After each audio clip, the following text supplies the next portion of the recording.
Delta Airlines is capitalizing on a demand for greater access to Africa.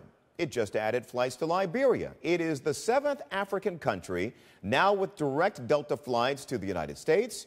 Airline execs credit African-American investor Robert Johnson with making the business case for this latest destination.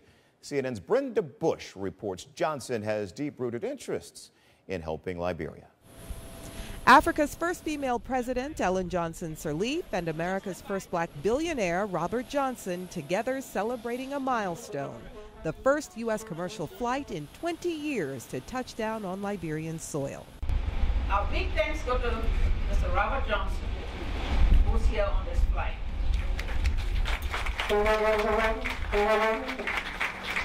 He has been a steadfast friend to Liberia in so many ways.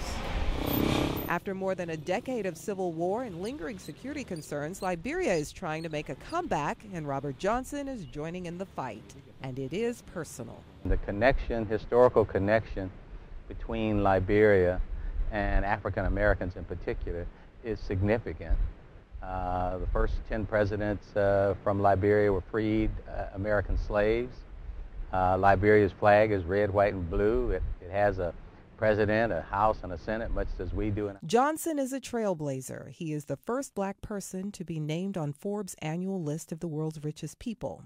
He founded BET, the first cable television station for black Americans. He is a real estate mogul and investor, and now fulfilling a vow made at the 2006 Clinton Global Initiative to make a difference. Johnson entered a new frontier, helping the country that was founded by America's freed slaves. There's this unique cultural tie, an historical tie between African Americans, the freed slaves who settled Liberia, and America. Strengthening those ties have prompted Johnson to plant roots here. He has built Kendija, the first oceanfront resort of its kind in Liberia, its villa-style rooms decorated with a contemporary African flair.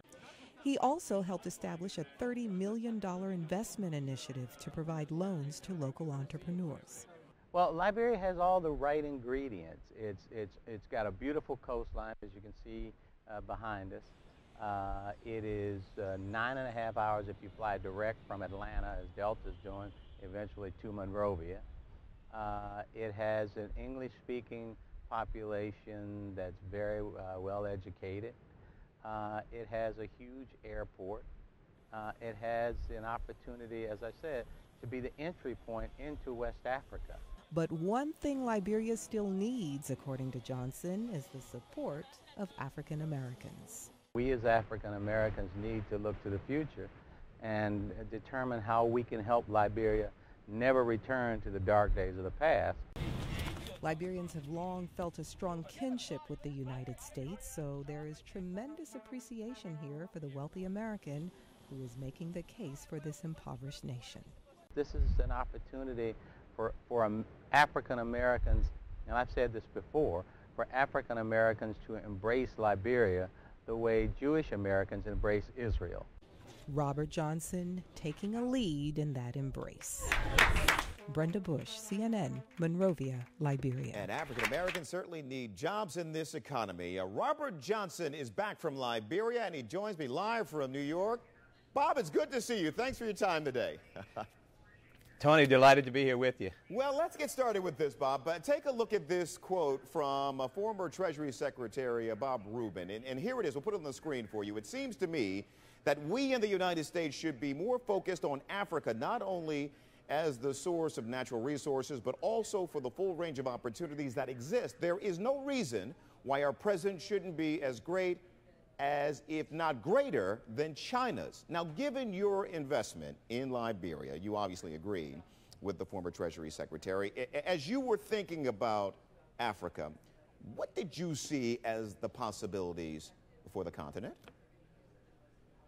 Well, Tony, when you look at sub-Saharan Africa, which I think is what we're talking about, there are over 600 million people in sub-Saharan Africa. It's a tremendous opportunity for the growth of a vibrant middle class. The African nations are rich in minerals and natural resources. They have a tremendous coastline for exploration of oil, as they're doing outside of Liberia. And the governments are becoming more stabilized, more focused on free market economies, contractual rights, and all of this augurs well for sub-Saharan Africa becoming the next emerging area in the world as these countries become more stable and more politically sophisticated, and the economic need for the rest of the world to engage sub-Saharan Africa.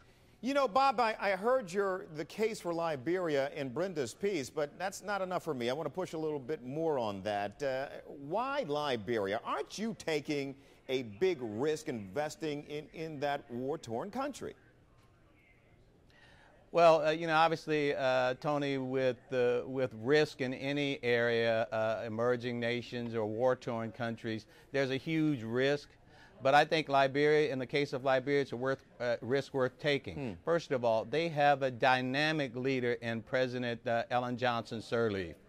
Her commitment to Liberia and the experience that she's gone through in becoming president convinces me, and is convincing a lot of business people, that Liberia is open for business, that the government is focused on contractual rights, is focused on prohibiting any form of bribery or corruption.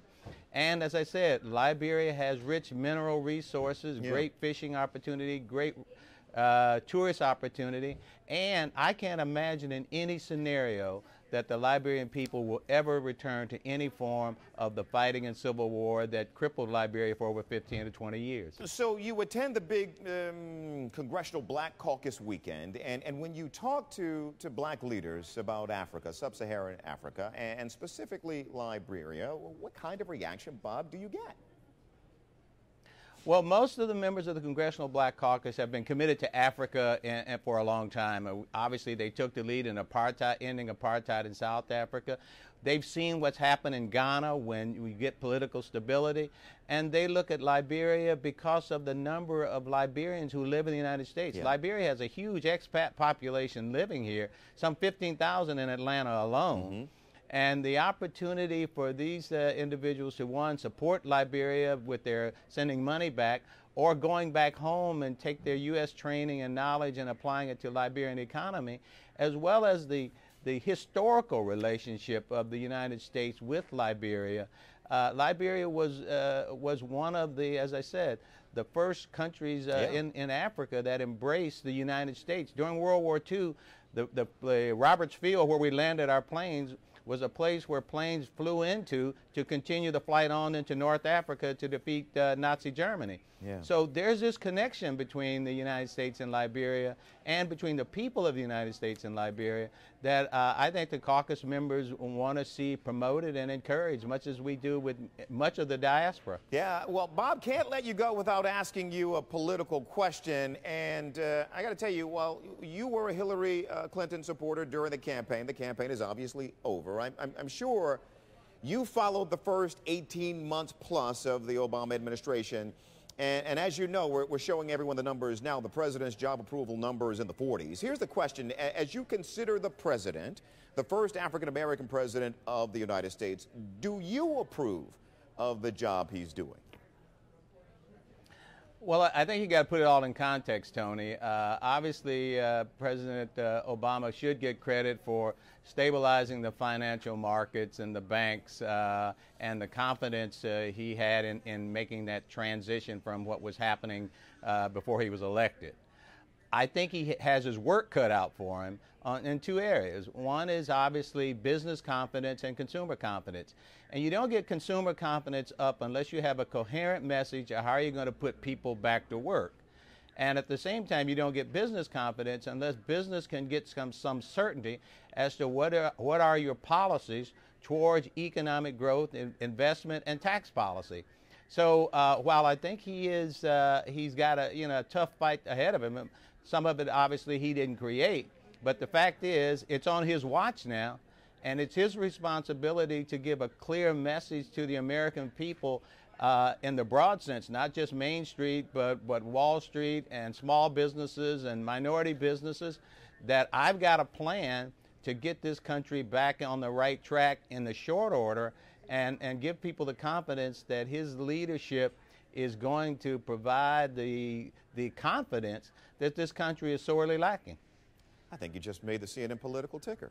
Robert, it's good to see you. Mr. Johnson, thanks for your time today, and we'll visit again soon. All right, I'll see you in Liberia someday. Okay, all right, Robert, thank you.